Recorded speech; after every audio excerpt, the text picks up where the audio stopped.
La Asociación Latinoamericana de Educación y Comunicación Popular, ALER, presenta Voces sobre la Mesa. Voces sobre la Mesa. Estamos en total desacuerdo ante un modelo de sociedad que tiene como uno de sus principios estructurales la desigualdad y discriminación. Ahorita un niño de 5 años le das un teléfono, pues se queda en el teléfono. O sea, antes los niños aprendían más. Diálogo abierto sobre distintos temas de la realidad latinoamericana, caribeña y mundial. Voces sobre la Mesa. Voces sobre la Mesa.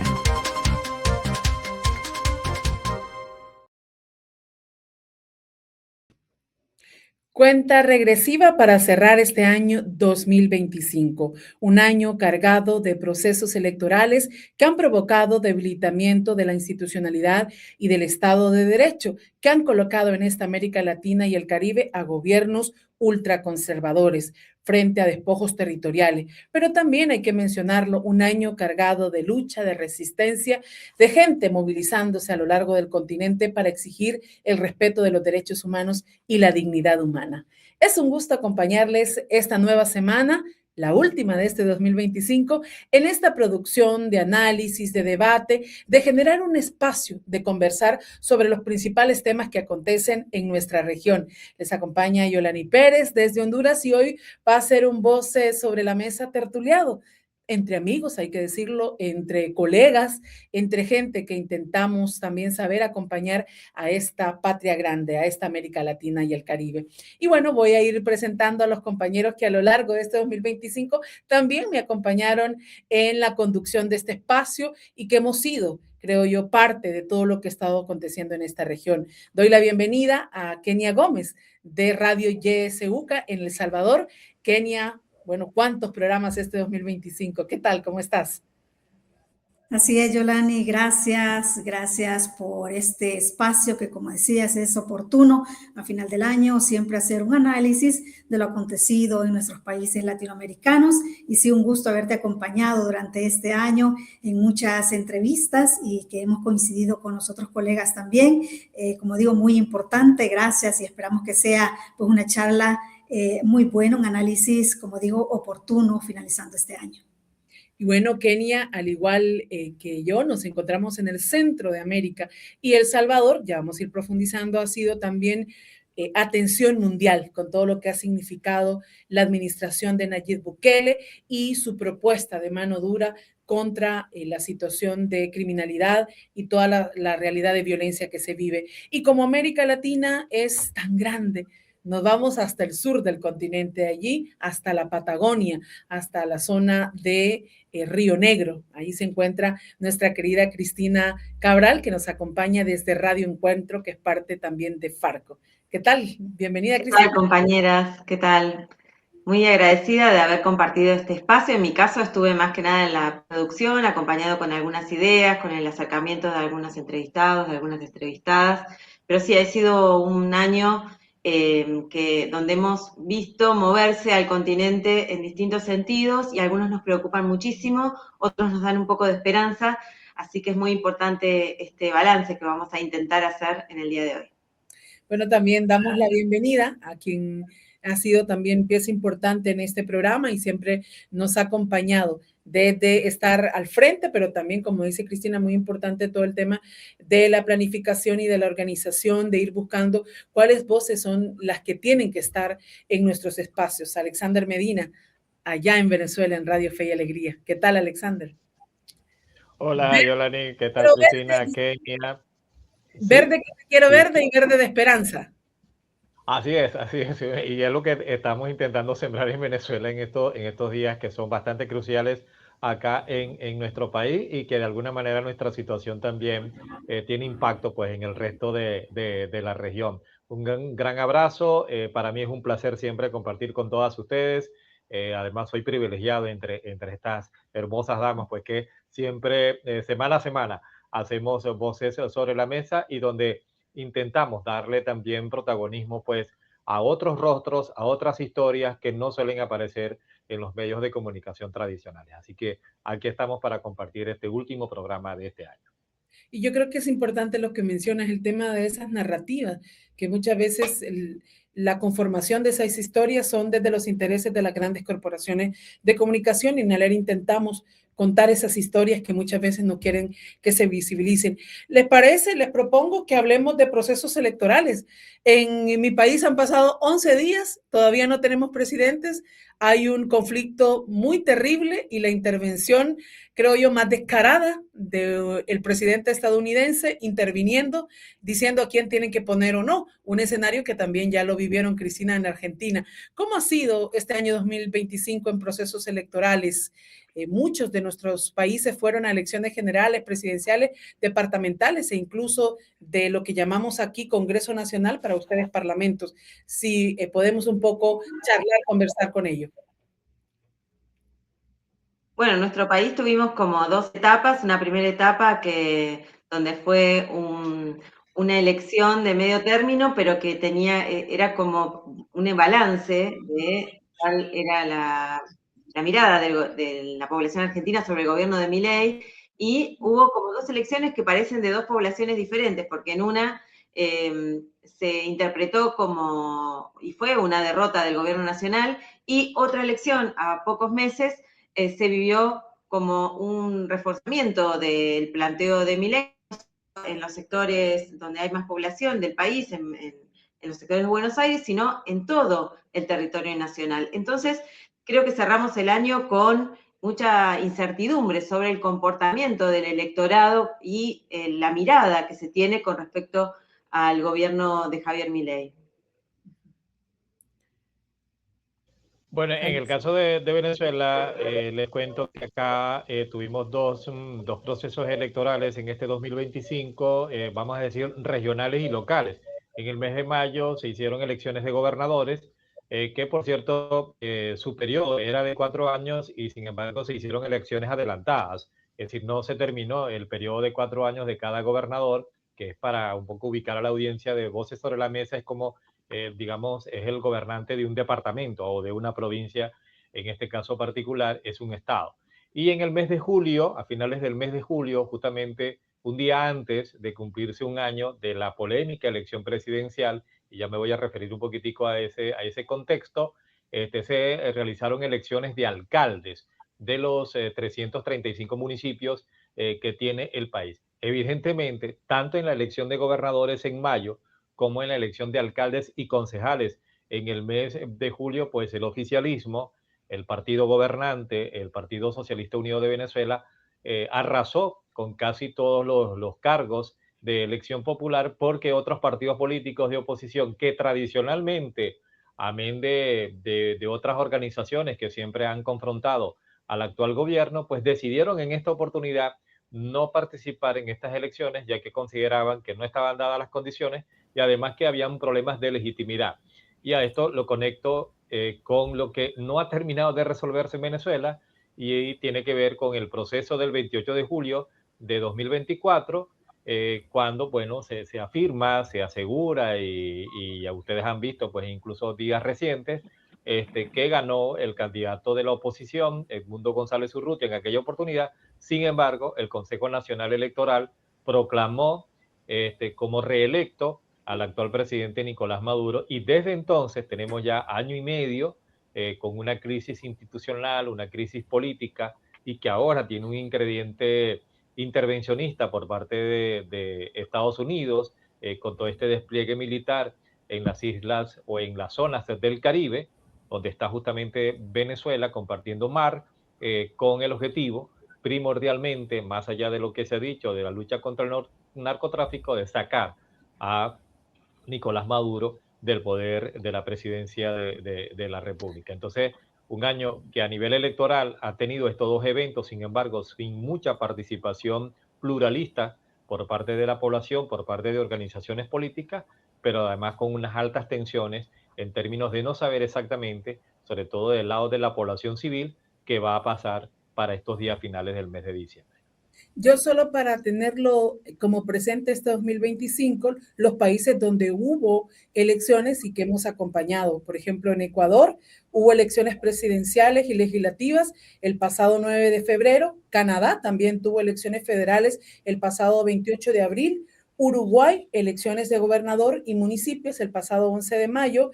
Surinam, también en América Latina, elecciones generales el 25 de mayo. Venezuela, como muy bien ya lo menciona Alexander, el 25 de mayo. México también tuvo elecciones municipales y judiciales, que fueron las primeras en la historia, hay que decirlo, en elegir a sus jueces, magistrados, los representantes del Poder Judicial. El pasado 1 de junio, Bolivia tuvo elecciones presidenciales el 17 de agosto y también segunda vuelta. Es importante mencionar. Guayana, también Argentina, lo que ya nos comentaba también Cristina. Chile, el 14 de diciembre en una segunda vuelta o balotaje, como es conocido, y finalmente Honduras el pasado 30 de noviembre. Estas elecciones han consolidado gobiernos autoritarios conservadores. Un ejemplo de ello, aunque no fue elecciones este 2025, fue el papel y el personaje que juega el presidente salvadoreño, Nayib Bukele, muy conocido en esta América Latina y el Caribe, y muchas de sus decisiones y acciones queriendo ser muy imitadas por otros presidentes de esta región. ¿Cómo se ha vivido el fenómeno Bukele este 2025, Kenia, allá en El Salvador, y el impacto que ha tenido para el resto de la región? Bueno, Yolani, si bien El Salvador no ha tenido elecciones este año, sí ya se prepara para 2027. Recordemos que en El Salvador recientemente se hicieron reformas a la Constitución. Las elecciones serán para 2027 y sabemos que cuando se acerca pues, un periodo electoral, desde años antes ya comienza la propaganda y eso lo estamos viendo. Viendo todos estos fenómenos que ha sucedido en América Latina y el reciente en Honduras, pues sí que los salvadoreños estamos como a la expectativa de qué es lo que pueda pasar en 2027, dado que estamos viendo como una tendencia, ¿no? Y esta intromisión del presidente Donald Trump en Honduras recientemente nos hace pensar qué podría pasar entonces en El Salvador en 2027, dado que, como ustedes saben, Nayib Bukele tiene mucho acercamiento al presidente Donald Trump, ha obtenido un respaldo de parte de él. Y bueno, y eso nos hace pensar qué podría también pasar, ¿no? Si acaso nos espera un escenario parecido al de Honduras, esperemos que no, pero pues más allá de la preparación hacia las elecciones, que todavía falta un poquito, como digo, ya se empieza a vislumbrar en el país, sí, algunas preocupaciones de algunas personas, sobre todo porque El Salvador, aunque a nivel internacional, ¿verdad? Nayib Bukele y sus funcionarios digan que es un país que económicamente está mejor, que todo está bien, pues sabemos que en la realidad es diferente, ¿verdad? Y la gente pues poco a poco lo va constatando. En ese sentido, hay algunas situaciones en El Salvador que preocupan mucho y que creemos que de cara a 2027 también puede generar mayor incertidumbre a la gente. Por ejemplo, en febrero del próximo año se tiene que presentar una nueva reforma de pensiones. Las pensiones en El Salvador, pues es un tema que realmente preocupa mucho a la población porque representa la deuda de pensiones más del 40% del PIB. Y eso pues es preocupante, sobre todo porque se hizo una reforma reciente en 2022, pero no logró pues subsanar los problemas que tenía. Y a raíz de los préstamos que ha tenido El Salvador, se ha comprometido con el Fondo Monetario Internacional a presentar esta nueva reforma en 2026, el próximo año. Y eso sí ha tenido como un poco preocupada a la gente sobre qué es lo que puede pasar, porque es dinero de la gente. Es decir, la deuda de El Salvador se ha incrementado enormemente, ¿verdad? Recientemente decía un experto en pensiones que ya para el final de este año puede preverse que la deuda llegue a $3,000 millones, la deuda previsional. Entonces, solamente eso nos da un panorama de cómo está el país en ese tema. Yolani decía algo importante que yo creo que también es bueno señalarlo, que El Salvador con Nayib Bukele ha sido como un país modelo, digamos, entre paréntesis, ¿verdad? Otros países quieren pues imitar a El Salvador. Otros países lo hacen así como con mucha cautela al hacer afirmaciones sobre cómo está El Salvador. Ciertamente quienes vivimos en El Salvador y analistas políticos lo han dicho en muchas ocasiones, ¿verdad? El Salvador no está en las mejores condiciones, sin embargo, pues a veces nosotros como nos cuestionamos y nos preguntamos, ¿por qué será que otros países realmente quieren imitar a El Salvador? A lo mejor por la propaganda, ¿verdad?, que a nivel internacional se hace del país, pero como digo, económicamente El Salvador tiene ahorita muchísimos problemas. La economía de los salvadoreños pues no es la mejor en este momento. El alza de precio de la canasta básica, por ejemplo, es una muestra de eso, pero más allá de eso, pues los salvadoreños que vivimos diariamente, ¿verdad?, la situación, entendemos que es una situación complicada. Vamos a esperar qué es lo que viene en este próximo año. No podemos hablar de un escenario favorable. La situación va a cambiar para mejorar, no, realmente no es el escenario que se prevé, al menos es lo que podemos visualizar, pero creería yo que muchos de los problemas que está enfrentando ahorita El Salvador, pues sí que mantiene mucha zozobra a los salvadoreños, Yolani. Y es importante decirlo, este 2025 también El Salvador ha exportado el modelo de seguridad. Países como Honduras y Ecuador sostuvieron el mismo estado de excepción que sigue vigente en este país, el tema de la mano dura, el tema de sacar a policías y militares a la calle. Creo algo que todavía vamos a seguir analizando lo que queda del 2016. Hablar del tema de movilidad humana es hablar también de los contextos que estamos viviendo. Mucha de la realidad que estamos pasando en nuestros países está provocando que la gente, para cuidar su vida, incluso para lograr algo de ingresos y estabilidad y seguridad, se haya desplazado. Y este continente es un continente de movilidad humana permanentemente.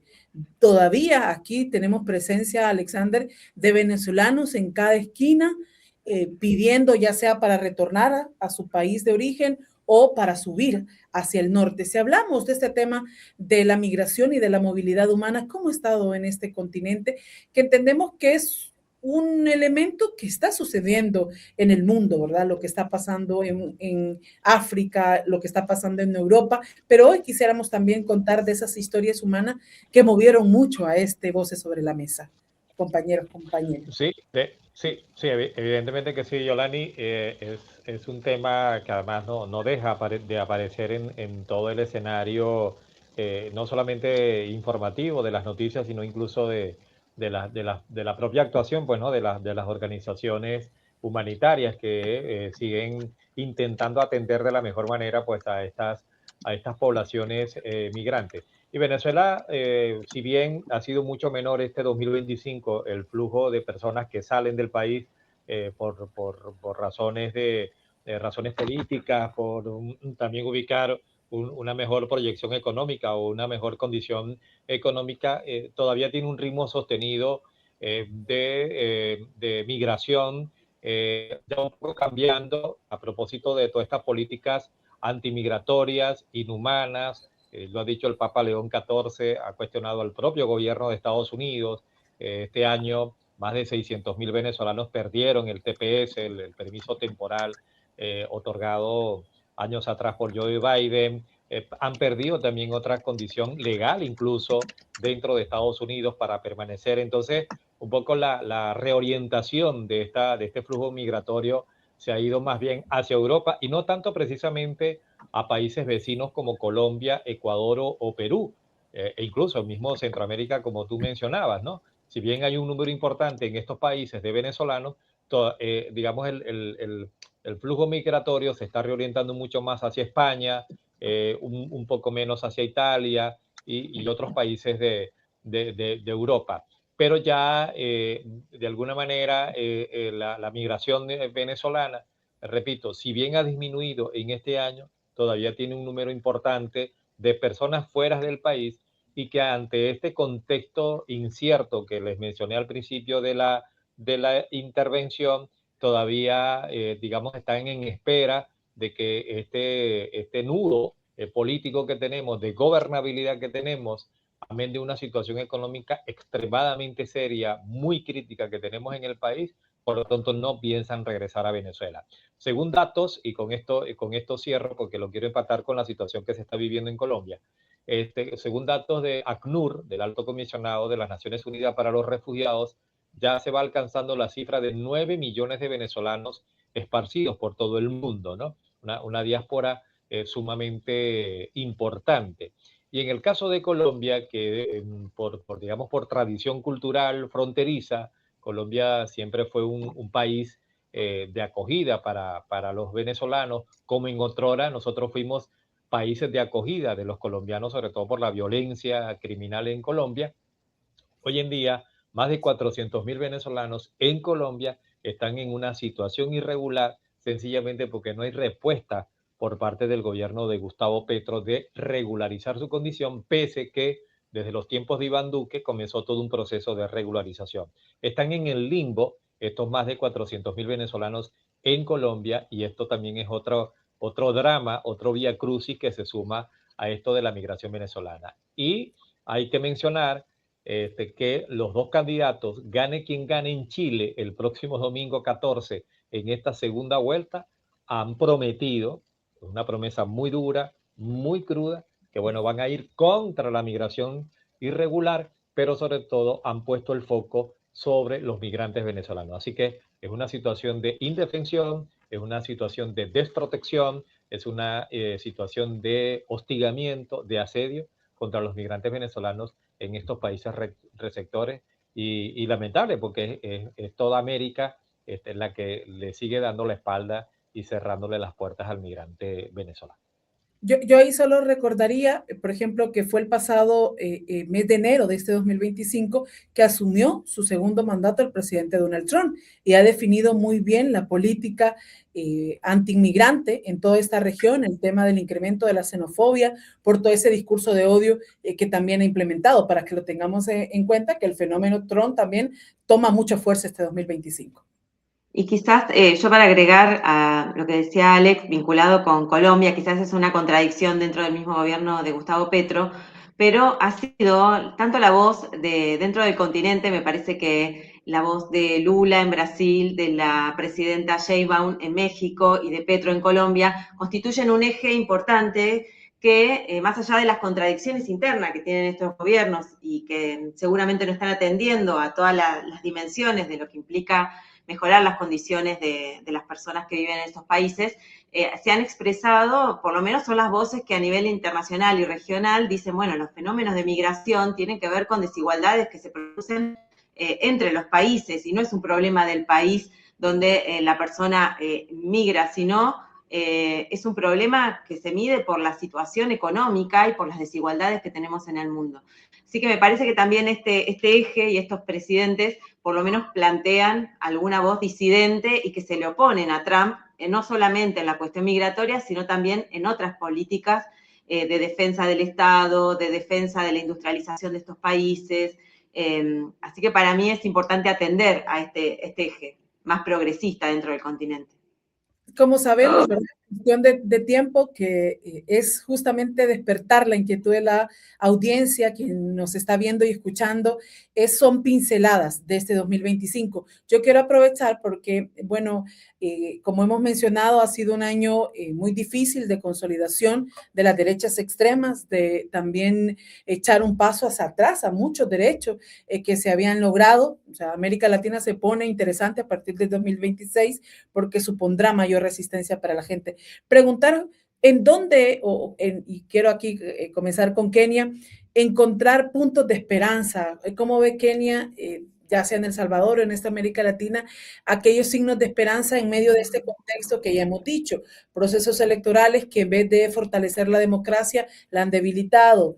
El tema de gobiernos autoritarios, el tema de migración, no desde un enfoque humanista, sino más bien de represión y de agresividad para la gente que se moviliza, situaciones económicas muy precarias para la ciudadanía.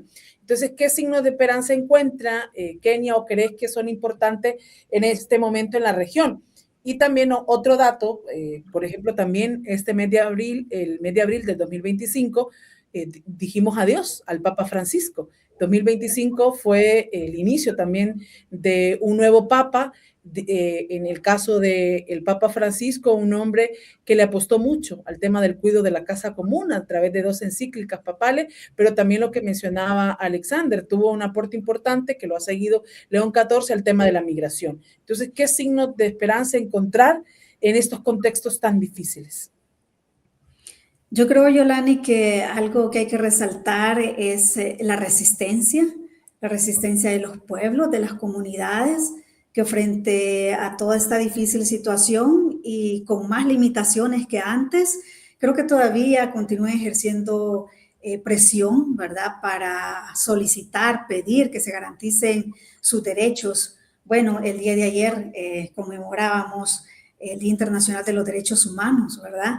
Y en ese contexto, pues, se decía sobre la importancia de continuar pidiendo que se garanticen estos derechos. Y es que, si hacemos un recuento este año, podríamos decir que en casi todos los países, pues, hablamos de violaciones a derechos humanos. O sea, no hay un país el que podríamos decir que se garantizan plenamente los derechos de las personas. Y en América Latina, pues bueno, lo hemos visto a través de todas estas situaciones y hechos que han ocurrido este año. Entonces yo creo que el tema de la resistencia de la gente en medio de todo esto es de mucha esperanza, creo yo, ¿verdad? En El Salvador, pese a las limitaciones con el régimen de excepción, por ejemplo, de personas que incluso están encarceladas, defensores de derechos humanos, aún así la gente continúa pues luchando, ¿verdad?, porque se garanticen sus derechos. Creo que también el tema de la prensa, de los periodistas, en medio de las restricciones que se viven de la libertad de expresión, también es esperanzador saber que en medio de todo esto, pues los periodistas continuamos informando, continuamos diciéndole a la gente, bueno, mire, esto es lo que pasa en los países, ¿no? Y que la gente pueda tener información de calidad, de manera que pueda tomar también decisiones informadas. Creo yo que eso es bien importante porque lo hemos dicho siempre, ¿verdad? Y creo yo que hay que reiterarlo. O sea, la prensa es un pilar importante para la democracia y en medio de estos países con mucho autoritarismo y que cada vez se va corriendo más en nuestros países de la región, creo yo que también eso da esperanza, ¿verdad? Creo yo que la lucha que lleva la gente todavía en medio de estos contextos, eso todavía mueve a la gente y yo lo he escuchado de la misma gente, ¿verdad? Y la gente dice, mira, en medio de lo que vivo, yo denunciar, aunque sea de otra manera, pues ahora la gente denuncia en anonimato, por ejemplo, ya no quiere exponerse tanto, pero lo continúa haciendo, ¿verdad? Y mientras haya denuncia, creo yo que los medios al menos y organizaciones también que defienden los derechos de las personas continúan con ese trabajo. Entonces yo creo que este es un punto bien importante al que hay que ponerle atención y al que hay que continuar visibilizando también. Y nosotros como medios ahí creo que tenemos también un papel bien importante, ¿verdad?, en esto. Qué bueno que lo resalta Kenia, que a pesar de mucha prensa en el exilio, el compromiso por seguir escarbando, por seguir también informando frente a la desinformación, un año de mucha desinformación, el uso de la deepfake o la inteligencia artificial en todos estos temas y en los procesos electorales ha sido también, pero pese a ello que la prensa está ahí, me parece muy bonito que se resalte más bien como un signo de esperanza en medio de esta región tan complicada. Alexander. Sí, yo concuerdo totalmente con Kenia, esto del periodismo libre, periodismo independiente, pero sobre todo el empoderamiento que siento que en muchos países de nuestra región, de América Latina y el Caribe, van teniendo comunidades de la palabra, ¿no?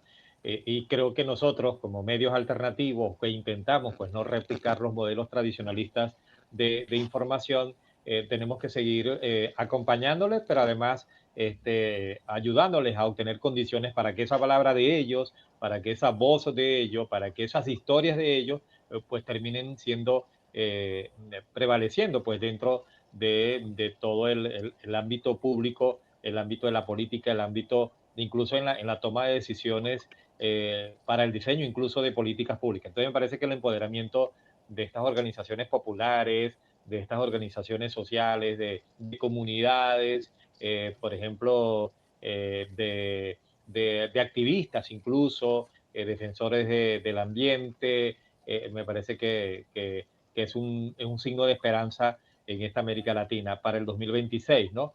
Y lo segundo, yo quiero destacar mucho, yo creo mucho, no tanto porque tengo tres hijos, perdón, sino que yo veo como un signo de esperanza como hay una juventud, hay una generación de jóvenes que quiere también ser protagonista de su propia historia, ¿no? En varios países, lo que hemos visto en México, en la misma Argentina, acá en Venezuela, a pesar de digamos, estas condiciones de mucha restricción, hay también una juventud que se quiere levantar y que quiere construir su propia historia y que quiere mandarle un mensaje al mundo desde sus propias visiones, desde sus propios valores, de sus propias narrativas también y de su propia forma de ver la vida y concebir la vida. Y le están dando mucho peso, es lo que siento, lo que percibo, al tema educativo, es decir, a cómo la educación realmente sí es una herramienta no solamente de superación personal, sino de transformación social. Entonces yo a esto de los jóvenes con la educación o desde la educación le pongo un signo de esperanza bastante elevado. Recordar el fenómeno de los millennials en Perú, recientemente también, que estaban rechazando actos de corrupción. Cristina, ya casi para cerrar también, ¿dónde tomando de esperanza? Tomando esto que dice Alex de las comunidades de la palabra, y también la desilusión creo que ojalá estemos desilusionados sobre lo que nos pueden brindar las nuevas tecnologías y confiemos cada vez más en el valor de la comunicación humana desde otros sentidos, y creo que valoro y traigo aquí la comunidad de la palabra que somos desde ALER, esta organización que estamos sosteniendo desde distintos lugares, con distintos proyectos en el continente, una producción informativa diaria como el Contacto Sur, las redes temáticas, producciones informativas, la página, nuestras redes, en condiciones terribles para lo que son las organizaciones que nos veníamos financiando con financiamiento internacional y que ahora está totalmente en crisis. Por eso también quisiera saludar y agradecer profundamente a Ingrid, que es quien ha estado coordinando, Ingrid Burgos, no solamente coordinando nuestro espacio de Voces sobre la Mesa, sino también toda la red de periodistas y comunicadores y comunicadoras que hacemos esta organización ALER, así que bueno, muchísimas gracias para ella también. Así que este voto de esperanza para la resistencia también en estas comunidades de la palabra que desconfían de que todo lo que nos puede dar la tecnología y apuestan más a las vinculaciones de esta comunicación más humana, participativa, que bueno, creo que por ahí, por ese camino, vamos a tener mejores resultados que apostando todo y poniendo todas las fichas a la cuestión tecnológica. Sí, yo creo que es importante decir que con esto no nos acabamos el análisis, que hay que seguir haciendo lo que está pasando en nuestra región, pero sí creo que es como despertar, ¿verdad? Esa inquietud por seguir profundizando, pero sobre todo seguir haciendo. Y esto que decía Cristina, sí, la organización que no está en crisis, en un mundo en crisis, pues tendrá que cuestionarse qué está haciendo. Y seguramente con muchas limitaciones, con muchas cosas por mejorar, lo que queremos ofrecerles desde ALER para el próximo 2026 es el compromiso de seguir acompañándoles a través de los rostros, a través de las voces de las víctimas, de los sobrevivientes que están ahí haciendo lío y están intentando garantizar sus derechos. Gracias, Kenia, gracias, Alexander, gracias, Cristina, gracias a Inés, gracias a Marta también que nos ha acompañado, La Esquina Radio, gracias a Ingrid, como decía, y a toda la gente que ha hecho posible este espacio de Voces sobre la Mesa. Agradecerles a ustedes, amigos y amigas, también que han estado pendientes de ALER. El compromiso es seguir creciendo, mejorar este programa, entenderle mejor a la tecnología, estar en esas cotidianidades y realidades de nuestra ciudadanía. Así que un abrazo grande, que sea un buen cierre de año 2025, un buen 2026, ¿verdad? Así que saludos, compañeros, compañeras. Fuerza. La Asociación Latinoamericana de Educación y Comunicación Popular, ALER, presentó Voces sobre la Mesa. Voces sobre la Mesa. Estamos en total desacuerdo ante un modelo de sociedad que tiene como uno de sus principios estructurales la desigualdad y discriminación. Ahorita, un niño de 5 años le das un teléfono, pues se queda en el teléfono. O sea, antes los niños aprendían más. Diálogo abierto sobre distintos temas de la realidad latinoamericana, caribeña y mundial. Voces sobre la Mesa. Voces sobre la Mesa.